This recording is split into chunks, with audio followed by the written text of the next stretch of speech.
누가복음 13장, 누가복음 13장 22절에서 30절까지의 말씀.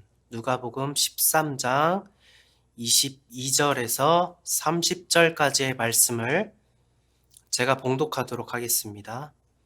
예수께서 각 성, 각 마을로 다니사 가르치시며 예루살렘으로 여행하시더니 어떤 사람이 여짜오되 주여, 구원을 받은 자가 적으니까 그들에게 이르시되 좁은 문으로 들어가기를 힘쓰라. 내가 너희에게 이르노니 들어가기를 구하여도 못하는 자가 많으리라. 집 주인이 일어나 문을 한번 닫은 후에 너희가 밖에 서서 문을 두드리며 주여 열어주소서 하면 그가 대답하여 이르되 나는 너희가 어디서 온 자인지 알지 못하노라 하리니 그때에 너희가 말하되 우리는 주 앞에서 먹고 마셨으며 주는 또한 우리를 길거리에서 가르치셨나이다 하나 그가 너희에게 말하여 이르되 나는 너희가 어디서 왔는지 알지 못하노라. 행악하는 모든 자들아 나를 떠나가라 하리라. 너희가 아브라함과 이삭과 야곱과 모든 선지자는 하나님의 나라에 있고 오직 너희는 밖에 쫓겨난 것을 볼 때 거기서 슬피 울며 이를 갈리라.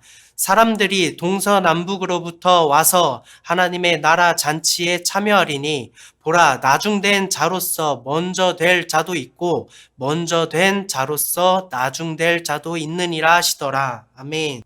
그리스도의 몸된 교회로서 그의 지체로서 진정한 행복을 누리며 살아오고 계십니까? 아멘.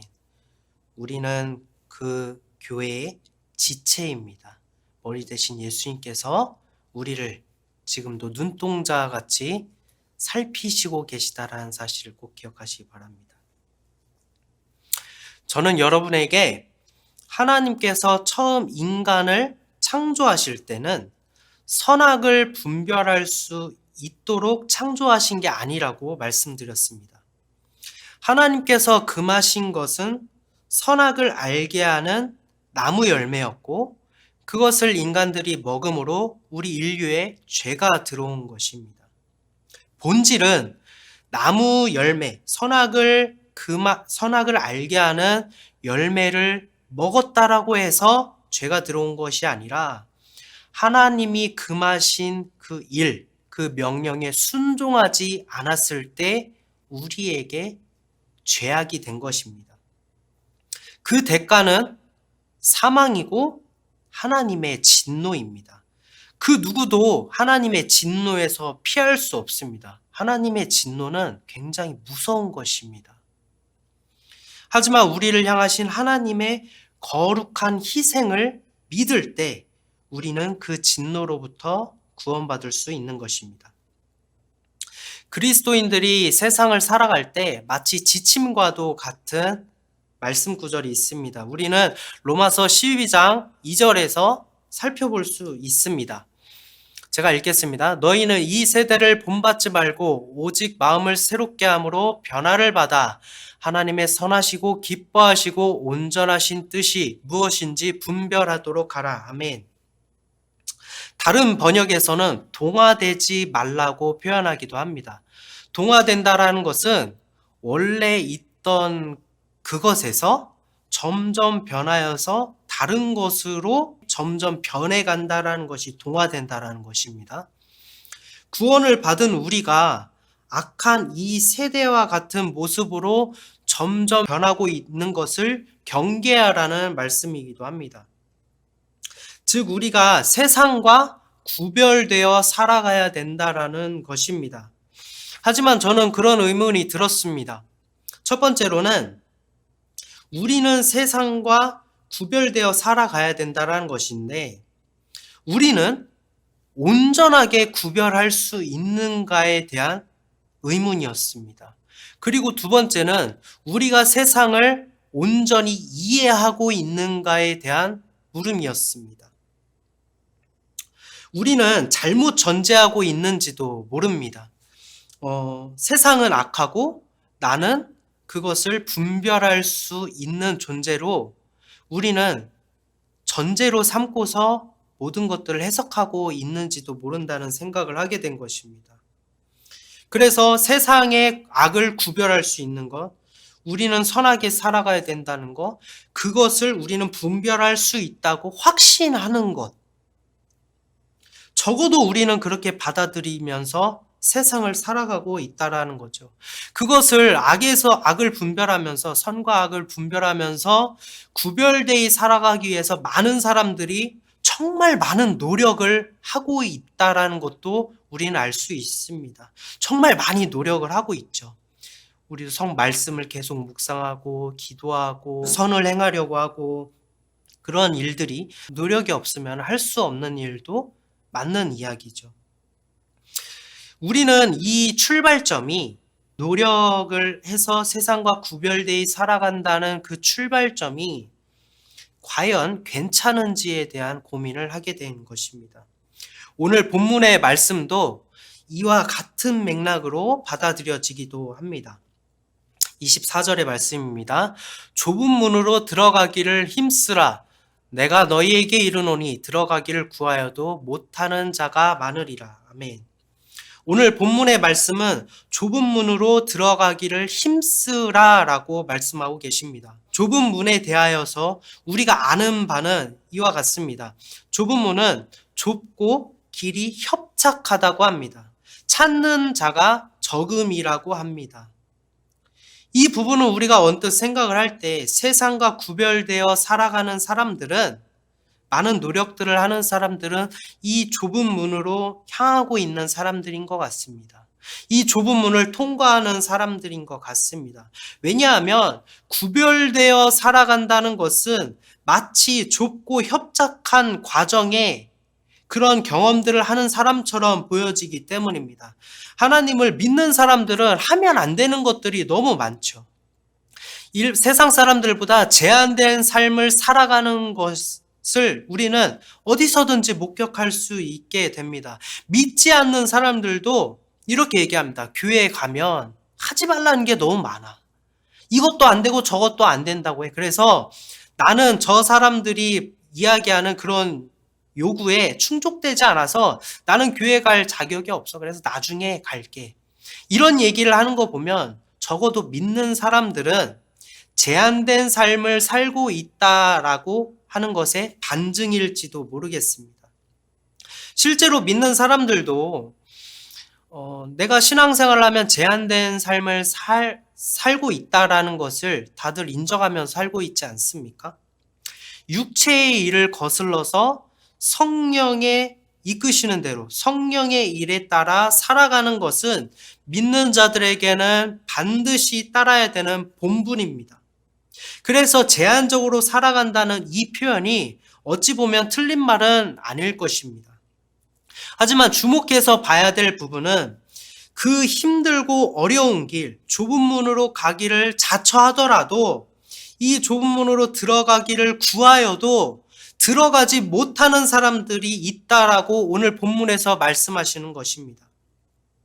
우리는 좁은 문으로 내 발길을 향하는 것조차 어렵습니다. 왜냐하면 그 길을 들어서야 되는데 그 길은 어떻다고 했죠? 좁고 협착하다고 이야기하지 않습니까? 더러는 가시밭길이고 고난의 길이라고 이야기를 하지 않습니까?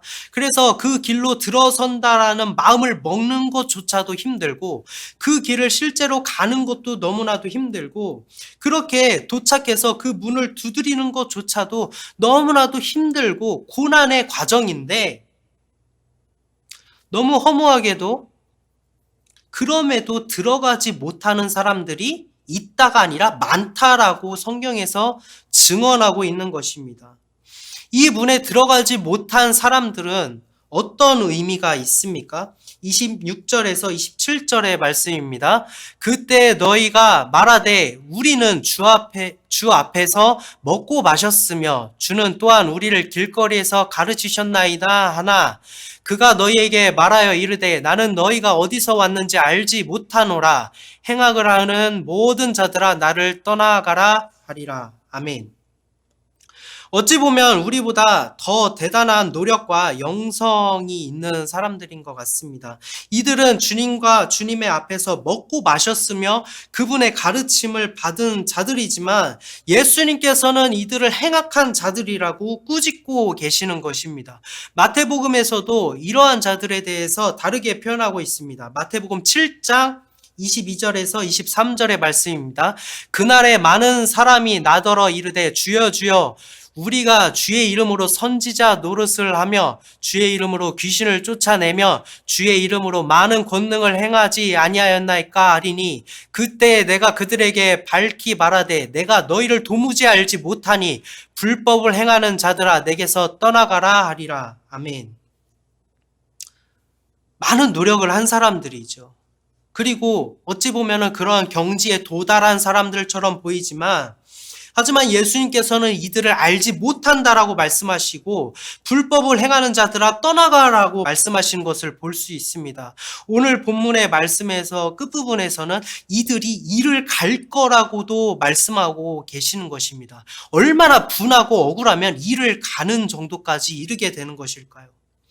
노력하는 사람들, 하나님의 이름, 주님의 이름을 외치는 사람들, 그리고 권능을 행하는 사람들, 세상과 구별되이 살아가는 것처럼 보이는 이 사람들조차도 예수님께서 행악을 하는 자들, 불법을 행하는 자들이라면서 내쫓고 꾸짖으신 이유는 바로 이들이 넓은 문을 구원의 문으로 착각했기 때문입니다. 정성을 다하여 갔던 그 문이 사실은 좁은 문이 아니라 넓은 문이었다라는 것입니다. 좁은 문은 무엇입니까?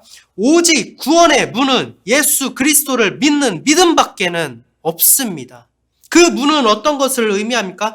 요한복음 10장 9절에서 이야기하고 있습니다. 내가 문이니 누구든지 나로 말미암아 들어가면 구원을 받고 또는 들어가며 나오며 꼴을 얻으리라. 아멘. 내가 온갖 노력을 하고 선행을 베풀고 많은 봉사를 하고 그래서 내 직분이 생기고 그리고 그리스도를 아는 지식이 풍성하고 그분의 이름으로 권능을 행할지라도 천지를 지으신 하나님, 그 하나님께서 우리의 죄를 감당하시기 위해서 말씀이 육신이 되셔서 자신을 직접 친히 십자가에서 자신을 찢고 죽으시고 부활하심으로 우리 죄를 구원하셨다라는 그 사실을 믿지 않으면 우리는 구원받지 못하고 그 문에 들어갈 수 없는 것입니다. 아무런 소용이 없고 아무런 가치가 없다라는 것입니다. 내 평생의 모든 노력이 거품과도 같고 먼지와도 같이 없어진다라는 것입니다. 결국 좁은 문에 들어가지 못한다라면 넓은 문으로 향하는 자들과 무엇이 다르겠습니까? 우리는 반드시 좁은 문으로 향하되 그 문을 통과하여 들어가야 된다라는 것입니다. 좁은 문은 하나님의 의입니다. 사람의 의가 아니라 하나님의 의입니다. 그 의는 죄사함의 의요, 우리를 하나님께서 의롭다 칭하신 의요, 오직 믿는 믿음으로 구원에 이르는 의입니다. 나의 의가 아닙니다. 인간의 의가 아닙니다. 노력의 의가 아닙니다. 오직 하나님의 의만 구원에 들어갈 수 있고 다른 구원은 없습니다. 다른 길은 없는 것입니다.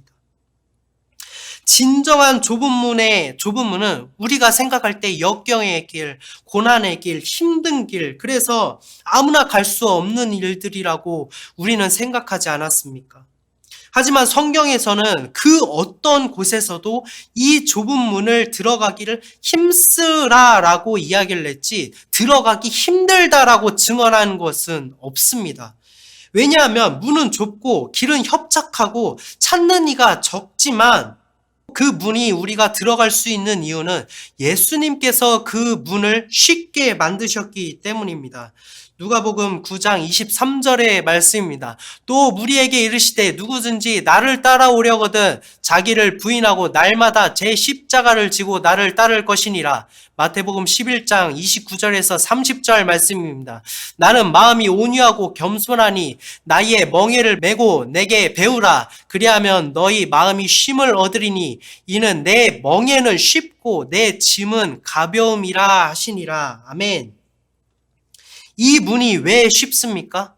예수님께서 이미 고난의 십자가를 감당하심으로 그 길을 쉽게 만드신 것입니다. 그 문 들어가기를 쉽게 만드신 것입니다. 무음하신 어린 양이 십자가에서 하나님의 진노를 온전히 감당하셨습니다. 그래서 그 분을 믿을 때 우리가 의로울 수 있고 무음하셨기 때문에 그분도 의로울 수 있는 것입니다. 하나님께서는 이것을 인정하셨고 기뻐하셨습니다. 그래서 믿음은 문을 여는 열쇠이기도 하며 길을 갈 때 등불이 되기도 하는 것입니다. 세상과 구별하여서 살아가기 위해서는 끊임없이 우리는 자기 부인을 해야 된다라고 이야기를 하고 있습니다. 자기 부인을 하며 세상을 살아가는 것이 얼마나 고된 일입니까? 하루하루를 버텨내자니 인생이 덧없이 길게 느껴지기도 하는 것이 이 자기 부인입니다. 하지만 믿는 믿음 안에서 예수님께서는 자기 부인도 쉽게 만드셨습니다. 갈라디아서 2장 20절의 말씀입니다. 내가 그리스도와 함께 십자가에 못 박혔나니 그런즉 이제는 내가 사는 것이 아니요 오직 내 안에 그리스도께서 사시는 것이라. 이제 내가 육체 가운데 사는 것은 나를 사랑하사 나를 위하여 자기 자신을 버리신 하나님 아들을 믿는 믿음 안에서 사는 것이라. 아멘. 내가 그리스도와 함께 십자가에 못 박혀 죽었다라는 사실을 믿을 때 우리는 이미 자기 부인을 이룬 것입니다. 자기 부인을 하기 위해서 행위에 대한 것을 겹겹이 쌓아간다면 결국 우리는 그것을 이길 수 없음을 알게 될 것입니다. 그것이 태산과도 너무 높아서 내가 그것을 뛰어넘을 수 없다라는 것을 결국 우리는 알게 될 것입니다. 결국 계속해서 행위로 온전해질 수 있다라는 것을 쌓아놓는다면 우리는 율법주의에 빠지는 것과 다르지 않는 것입니다. 내가 할 수 없음을 깨닫고 전적으로 하나님께 맡길 때 우리는 이길 힘이 생기는 것입니다. 하나님께서 내 죄악들을 하나하나 파쇄시키시고 그것을 부수신다는 것을 우리는 비로소 목격할 수 있게 되는 것입니다. 예수님께서 우리를 위해서 십자가를 지신 그 사건은 결코 작은 일이 아닙니다. 고린도전서 15장 22절의 말씀입니다. 아담 안에서 모든 사람이 죽은 것 같이 그리스도 안에서 모든 사람이 삶을 얻으리라. 아멘. 하나님을 믿는 믿음으로 세상을 살아가야 됩니다. 하나님을 믿는 믿음으로 세상을 바라보아야 합니다. 하나님을 믿는 믿음으로 우리는 분별하고 나를 구별할 수 있어야 되는 것입니다. 그것이 세상과 구별되어 살아가는 성도의 첫걸음입니다. 오직 믿음으로 첫 단추를 깨고 첫 걸음을 내딛어야 할 줄로 믿습니다. 믿음이 제가 이렇게 이야기했지만 믿음이 너무나도 힘들다라는 것을 하나님을 믿는 사람들은 뼈저리게 알 것입니다. 믿음이 결코 쉽지가 않아요. 너무나도 힘든 일입니다. 평생까지 부여잡고 그래도 간당간당한 것이 믿음입니다. 하지만 제가 믿음이 쉽다, 좁은 문으로 가는 것이 쉽다라고 이야기하는 것은 하나님께서 친히 우리를 위해서 십자가를 달리셔서 우리의 죄를 사하시지 않았다라면 믿음이 우리가 믿는 그 믿음의 대상이 없다라면 우리는 하나님의 진노를 피해서 천국에 이를 길이 없기 때문입니다. 아무리 노력을 해도 그 길에 이를 수 없기 때문입니다. 믿음이 힘든 것은 사실이지만 믿음만이 유일한 구원의 길이요. 그래서 쉽다라고 증언할 수밖에 없는 것입니다.